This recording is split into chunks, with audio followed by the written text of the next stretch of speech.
Assalamualaikum warahmatullahi wabarakatuh. Waalaikumsalam warahmatullahi wabarakatuh. Ini saya akan wawancara dengan owner dari Jogja Pak AC dalam matkul tugas manajemen strategi. Terus pertama untuk pertanyaannya, bisakah dengan Pak Dede niku ceritakan sejarah dan profil toko ini? Sejarah dari awal mulai menekuni usaha AC, pertama ya ikut kerja lah, ikut kerja di lapangan, ikut perusahaan dari Semarang, itu dari kurir, terus dari diangkat jadi penagihan.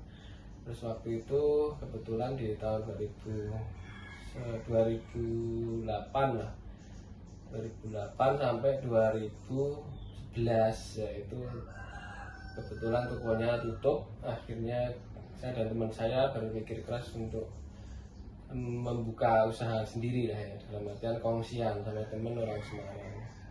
Itu berjalan 1 tahun. Akhirnya kami ada perbedaan pola pikir, akhirnya terus misah lagi. Saya jadi mandiri, saya sendiri, teman saya terus buka sendiri itu di tahun 2012. Terus ya sampai sekarang inilah, ini perjalanannya seperti itu secara perjalanan singkatnya gitu Mas Siskil. Terus kemudian visi dan misi dan tujuan utama dari usaha toko ini untuk jangka pendek dan jangka panjangnya bagaimana? Dari awal sih sebetulnya nggak punya misi, intinya untuk melanjutkan kelangsungan hidup lah, untuk memenuhi kebutuhan keluarga, intinya seperti itu. Tapi seiring berjalannya waktu, ya akhirnya ada perkembangan di usaha ini. Terus kepikiran ada saudara yang belum bekerja, akhirnya saya tarik. Ada beberapa tetangga yang belum bekerja, akhirnya saya tarik. Ya terus pola pikir mindsetnya berubah untuk biar bagaimana usaha ini berkembang dan bisa untuk bermanfaat bagi saudara dan teman ataupun tetangga gitu Mas. Kemudian bagaimana persaingan pasar yang ada di bisnis perkatasi di Jogja dan tantangan terbesar dari toko ini? Untuk persaingan kompetitor sendiri di Jogja ini ada sekitar 15 toko Mas. Tapi ya kita menyikapinya ya pokoknya kita tetap berusaha, terus bekerja keras, meningkatkan pelayanan. Intinya biar pasar tetap ada, terus customer tetap loyal dengan kita, itu kita dengan meningkatkan pelayanan gitu Mas Siskil. Kemudian struktur organisasi yang ada di toko ini bagaimana Pak? Untuk struktur sendiri sebetulnya tidak ditulis secara secara tertulis, tapi ya ini sambil berjalan dan akhirnya terbentuklah secara alami gitu Mas. Untuk jumlah karyawan dan keunggulan dibanding pesaing itu bagaimana untuk itu? Nah itulah keunggulan kita di sini, di tingkat pelayanan kita. Dari segi pengiriman delivery itu ada menyiapkan 6 anggota ya. 6 anggota itu khusus untuk delivery, pengiriman itu secara gratis. Kemudian untuk yang tidak tercover nantinya dikirim lewat GoSend, aplikasi GoSend gitu. Kemudian keunggulan dan kekuatan yang ada di toko ini tuh yang menonjol dari yang menonjol yang pasti itu pertama dari sistem pelayanan, terus dari yang kedua kita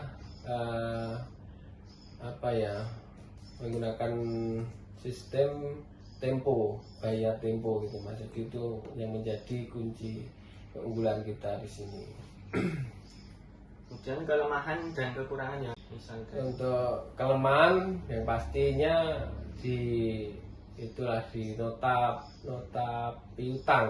Jadi kita memberikan piutang kepada bengkel, akhirnya ya mungkin kurang cermat dalam memilih customer, akhirnya ya banyak yang tidak bayar, ada yang ngeblong ya, segitulah keluh kesahnya untuk kelemahannya. Dan peluang yang bisa dimanfaatkan oleh toko ini itu apa? Peluang untuk apa ini maksudnya? Untuk peluang yang ke depan gitu? Peluang ke depan agar lebih maju ya, kita mungkin ke depannya rencananya kan bisa komplit. Kalau komplit itu termasuk peluang yang lebih luas agar lebih bisa memikat pasar yang ada di minimal lokalan Jogja gitu Mas. Terus ancaman yang mengganggu bisnis toko AC ini apa mohon? Dari Untuk eksternal atau internal?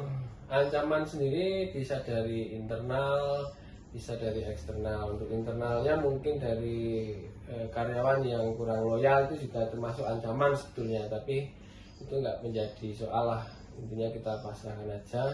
Terus untuk yang ancaman dari luar, mungkin banyak kompetitor berdatangan dari luar kota lah ya, dari luar kota mereka menawarkan di beberapa customer kita, dan mungkin dari harga bisa di di bawah kita gitu, yang jadi ancaman untuk saat ini.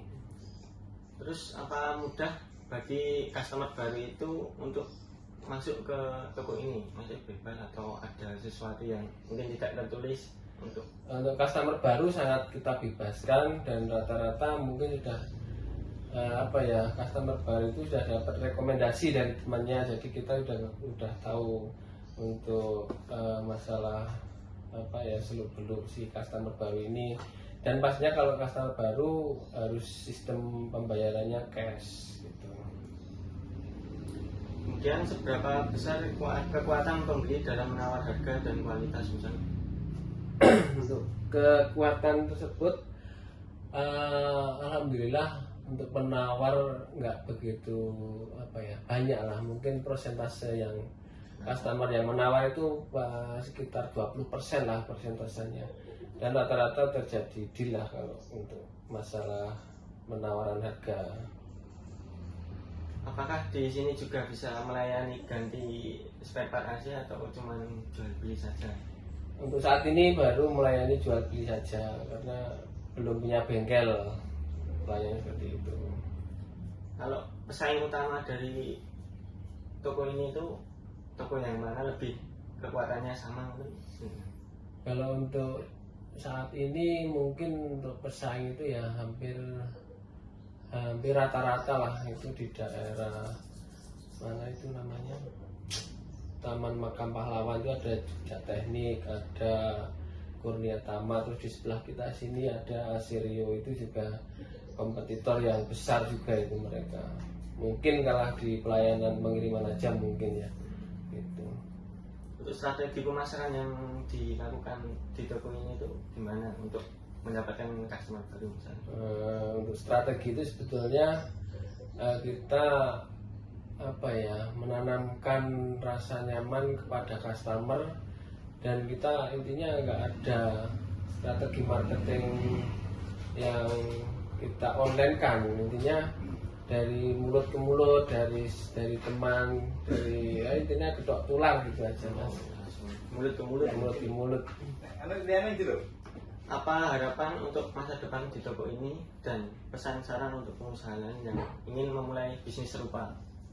Untuk harapannya ya, untuk toko ini semoga ke depan lebih maju, lebih sukses, dan tentunya berguna bagi orang-orang sekitar.